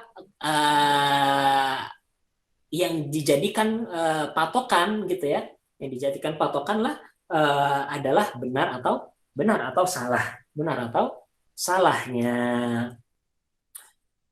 yaitu bagaimana benar atau salahnya. Misalnya gini, adalah bahwa ilmu tersebut memang benar-benar memberikan keyakinan. Jangan sampai yang ilmu yang sifatnya itu adalah waham dikatakan yakin, ilmu yang makna ilmu yang mengandung kemungkinan 50% salah, 50% benar, jangan dibilang sebagai sesuatu yang qat'i, sesuatu yang yakin, yang 100% meyakinkan ini benar.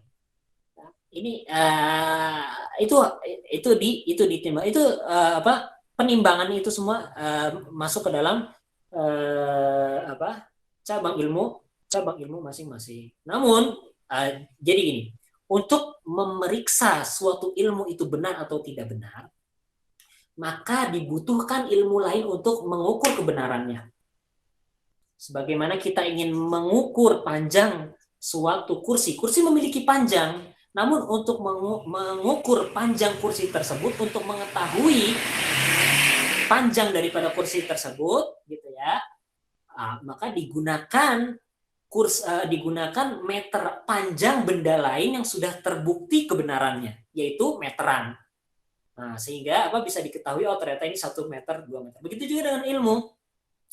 Ilmu ya yang dia itu tidak diketahui apakah ini benar atau salah, maka diukur dari ilmu yang sudah terbukti apa benar atau salahnya.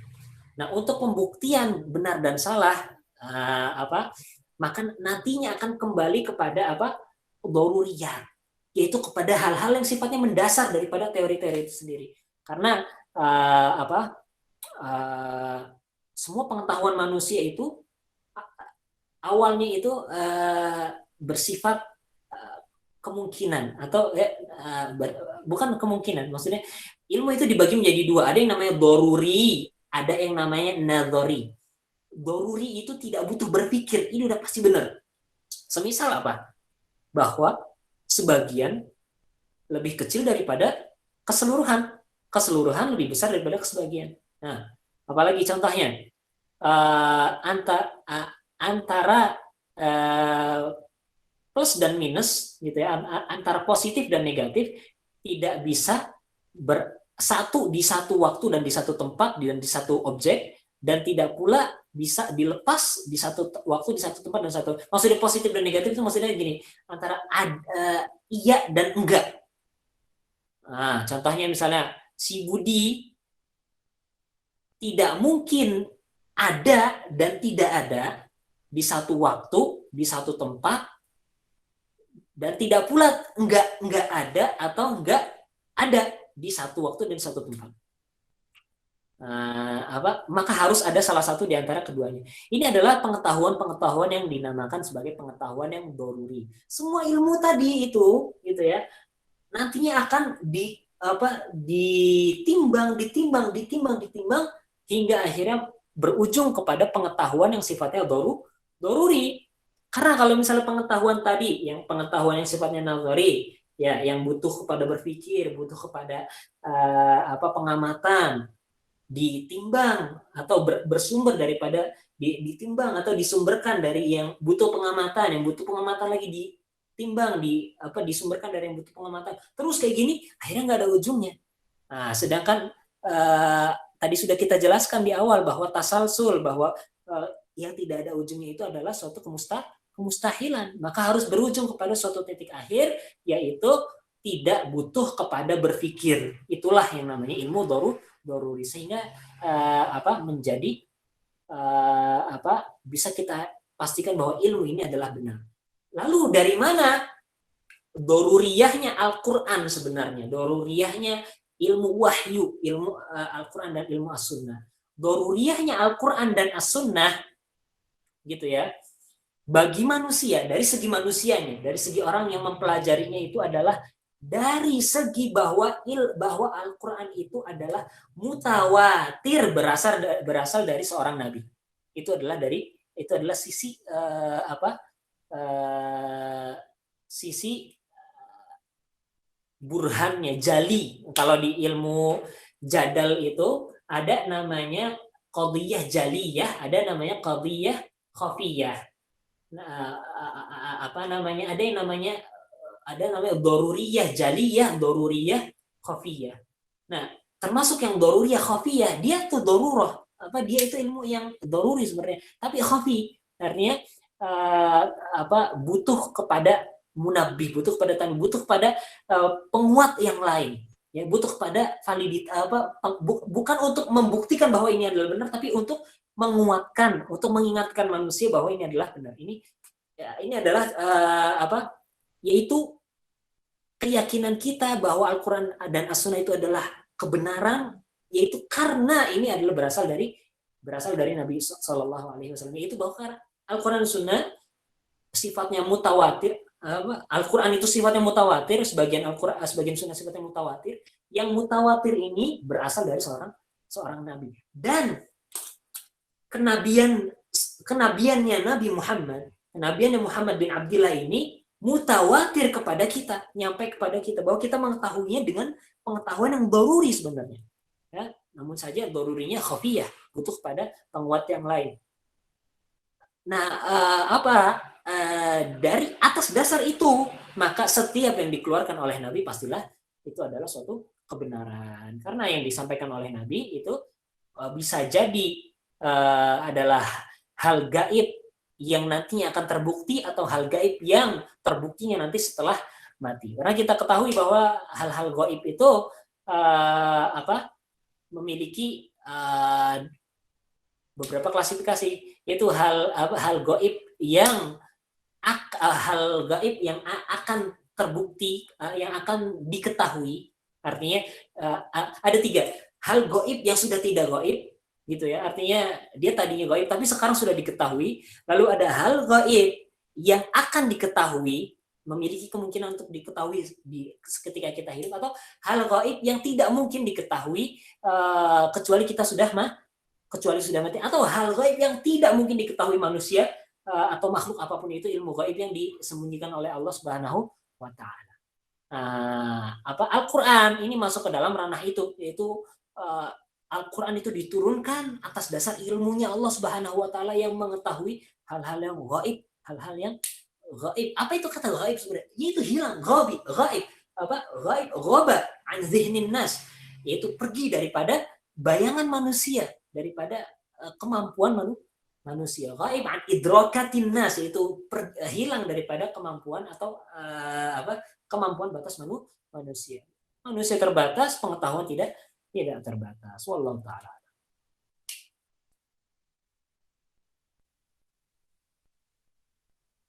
Jazakallah khair Ustaz atas jawaban pertanyaan pertamanya. Kemudian ada satu lagi bertanya dari Agustia. Saya bacakan ya. Assalamualaikum, izin bertanya. Terima kasih sebelum Ustaz atas ilmunya. Setelah mendengar tafsiran tadi, ada hal yang ingin ditanyakan. Bagaimana cara menanggapi atau menyikapi orang yang telah disebutkan dalam Al-Quran surah Al-Alaq pada ayat ke-6 sampai 6 sekarang? Iya, gitu Ustaz. Kala innal insana la yatgha, gitu ya. Ayat ke-6 ya? Halo? Ayat ke-6? Benar ayat ke-6? 6 dan 7. Iya, 6 dan 7. 6 sampai 7. Taib. Ada suatu hadis, teringat ada suatu hadis bunyi gini, manhuman la yashba'an, talibul ilmi wa talibud dunya. 2 golongan yang tidak pernah merasakan rasa kenyang sedikit pun. Nggak pernah merasakan hilang hausnya, dahaganya tuh nggak bisa hilang, nggak pernah merasakan kenyang. Itu baru penuntut ilmu dan penuntut dunia. Nah, penuntut ilmu dan penuntut dunia. Manusia ketika dirinya yang menjadi kelezatan bagi dirinya itu adalah dunia ini, artinya menyandarkan kelezatannya itu kepada sesuatu yang ada di muka bumi ini, maka dia akan sengsara. Dia akan merasakan sengsara. Bahkan termasuk ilmu pengetahuan itu sendiri. Sengsaranya adalah apa? Sengsaranya berbeda-beda. Sifat kesengsaraannya itu berbeda-beda. Makanya sebenarnya gini, kenikmatan itu pada dasarnya adalah suatu kondisi menghilangkan kesengsaraan. Jadi saya merekomendasikan suatu kitab yang bagus sekali, ditulis oleh Fakhruddin Ar-Razi, judulnya Zammul Ladzatid Dunya. Buku ini udah diterjemahkan ke dalam bahasa Inggris.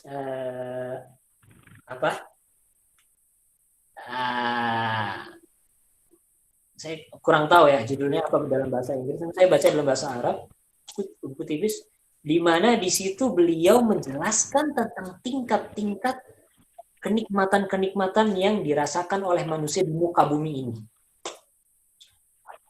Dan semuanya ternyata terkumpul atau memiliki titik kesamaan bahwa ya tidak ada yang bisa menghilangkan kedahagaan itu sendiri sebenarnya. Ya. Tidak ada setinggi-tingginya nikmat yang bisa dirasakan oleh umat manusia di muka bumi adalah kenikmatan keilmuan, kenikmatan ilmu pengetahuan, kenikmatan hidayah. Namun dari hidayah masih ada rasa haus, ingin mengetahui. Ya, yang mana akibat rasa bahasanya mungkin benar, mungkin salah gitu ya. Mungkin kurang tepat dibahas sebagai kesengsaraan. Artinya ya suatu titik ada suatu ketidaknyamanan di situ. Sehingga hal inilah yang menggerakkan manusia sehingga ketika dia sudah mendapatkan apa yang digunakan untuk menambal yang ketidaknyamanan ini, disitulah muncul rasa kebahagiaan. Yang tadinya orang itu pusing ya, bersusah payah dia mencari jalan keluar daripada suatu permasalahan, akhirnya dia menjawabkan jawabannya, maka di situ dia akan merasakan kebahagiaan, nikmatnya, lezatnya ilmu pengetahuan. Begitu juga dengan orang-orang yang merasakan lapar, gitu ya, adanya kesengsaraan, adanya suatu kesakitan di situ, lalu dia merasakan makanan yang enak, maka akan dia merasakan di situ kenikmatan. Namun pada kondisi dia sudah tidak lagi merasakan kesengsaraan yang ada, akhirnya apa? Masakan tadi atau makanan tadi menjadi sesuatu yang membosankan. Sehingga apa? Derajatnya itu ya derajat daripada orang yang mencari kenikmatan dunia itu akan cepat hilang rasa kenikmatannya itu. Kenikmatannya akan cepat hilang. Namun berbeda dengan orang yang mendapatkan kenikmatan ilmu, maka dia akan terus bertambah ya. Dan merasakan kenikmatan daripada menuntut ilmu itu dengan kenikmatan yang awet, yang langgeng. Dan puncak kenikmatan itu semua adalah ketika seorang hamba itu bisa melihat wajah Rabbnya. Ya, innakum satarawna rabbakum ayyana kama qala alaihi wasallam. Sesungguhnya kalian akan melihat Rob kalian ya dengan mata kalian.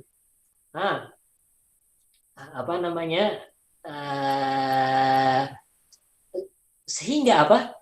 Yang menjadi puncak daripada ilmu pengetahuan itu nantinya adalah ainul yakin. Ainul yakin itu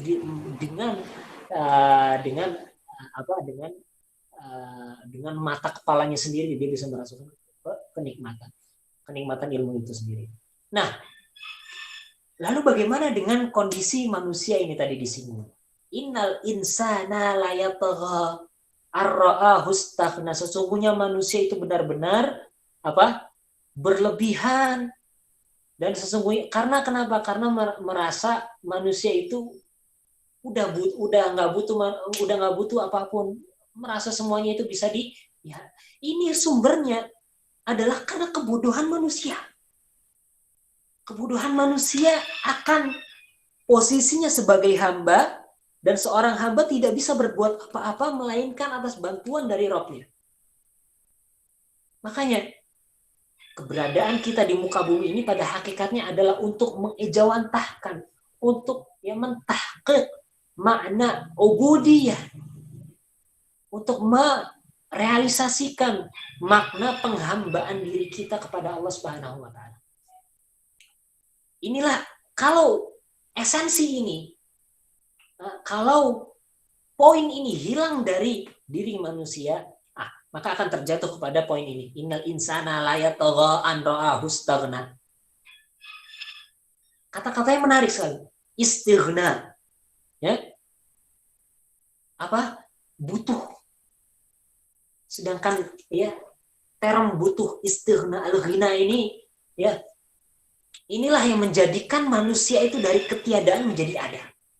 Hakikat dasar manusia itu memang dasar asal mulanya manusia itu adalah atas dasar wujudnya manusia itu adalah karena ya sifat kebutuhannya manusia itu kepada yang menciptakannya. Ketika ya hakikat ini dilupakan oleh manusia, tidak disadari oleh manusia, maka dia akan menjadi togo, berlebihan. Dia akan menjadi berlebihan. Lihat apa Abu Jahal. Abu Jahal dia tahu bahwa Allah yang menciptakan dia, tapi dia berlebihan. Dia apa sewenang-wenang. Dia merasa dirinya sudah dicukupi dengan segala apa yang dia miliki saat itu. Sebabnya karena apa? Karena dia lupa intisarinya dari penciptaan dirinya adalah untuk beribadah, dan dia lupa bahwa dia butuh kepada Allah. Ini juga berlaku buat kita semua. Kalau kita lupa kita itu siapa, berasal dari mana, untuk apa tugas utama kita. Lalu kita melihat karena ini lupa, akhirnya kita ingatnya yang ada di sekitar kita. Apa yang ada di sekitar kita? Oh, kesuksesan kita, piala-piala yang kita miliki, uang yang kita kumpulkan, kepintaran yang kita miliki. Karena ini semua akhirnya merasa bahwa ini semualah yang menopang hidupnya selama ini. Nah, sehingga apa? Jatuhlah ke dalam ayat nomor 6 dan ayat nomor 7 itu tadi. Na'udzubillahi min dzalik. Karenanya kalau ditanya bagaimana cara kita menghindari ini, pertama ingat siapa kita, lalu untuk apa diri kita berada di muka bumi ini. Nah, itu untuk bahwa kita berasal dari ketiadaan lalu kita menjadi ada, itu semata-mata karena karomnya Allah, karena kedermawanan Allah, sehingga kita butuh tidak hanya dari kondisi tidak ada menjadi ada, namun juga untuk mempertahankan keadaan kita butuh kepada Allah Subhanahu wa taala. Makanya Allah berfirman, antumul fuqara antumul fuqara wa nahnul aghniya. Sesungguhnya kalian itulah yang fuqara. Ini luar biasa. Kefakiran. Fakir itu artinya dia nggak punya dan dia butuh. Sedangkan Allah ghani. Wallahul ghani wa antumul fuqara. Allah itu maha kaya. Kaya artinya apa? Dia memiliki semuanya. Memiliki semuanya. Allah maha dermawan. Kita yang tidak memiliki apapun membutuhkan Allah di dalam segala macam aspek kehidupan kita. Detik demi detik kita, lihat, detik demi detik kita. Bahkan ada sebagian mazhab Asy'ari bahkan mengatakan bahwa diri kita ini terdiri daripada atom-atom, disebut dengan namanya al-juz'ul ladzi la yatajazza, bagian-bagian yang sudah tidak mungkin lagi untuk dibagi lagi. Nah, diri kita itu, seandainya diri kita dibelah, itu maka akal itu memungkinkan untuk dibagi terus sampai tidak ada habisnya, sampai tidak. Nah, bagian-bagian terkecil ini nantinya akan masuk kepadanya itu sifat-sifat bergerak, yang mana sifat-sifat itu dari waktu ke waktu, dari detik ke detik, bukanlah sesuatu yang sama. Saya yang dulu bukanlah saya yang sekarang bukanlah saya yang tadi, yang beberapa detik yang lalu, dan seterusnya. Ini menurut pendapat mereka. Sehingga apa? Untuk terus-terusan berada itu setiap detik itu membutuhkan yang namanya bantuan dari Allah, membutuhkan yang namanya karam Allah Subhanahu wa taala. Ini menunjukkan kelemahan manusia, bahwa dirinya itu tidak bisa berbuat apa-apa. Namun kalau misalnya sisi kelemahannya ini dilupakan, lalu dia merasa bisa berbuat apa-apa, disitulah manusia akan terjatuh ke dalam sifat berlebih-lebihan. Wallahu taala.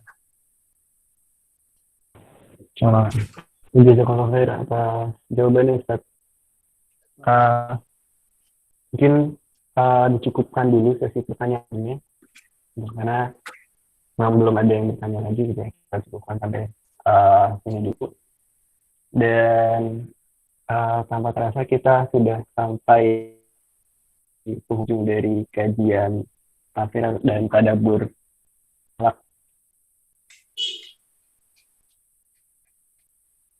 Sama-sama kembali saya Ustaz Kemuliaan dan Katsiran dan Ustaz Fahmi Aziz.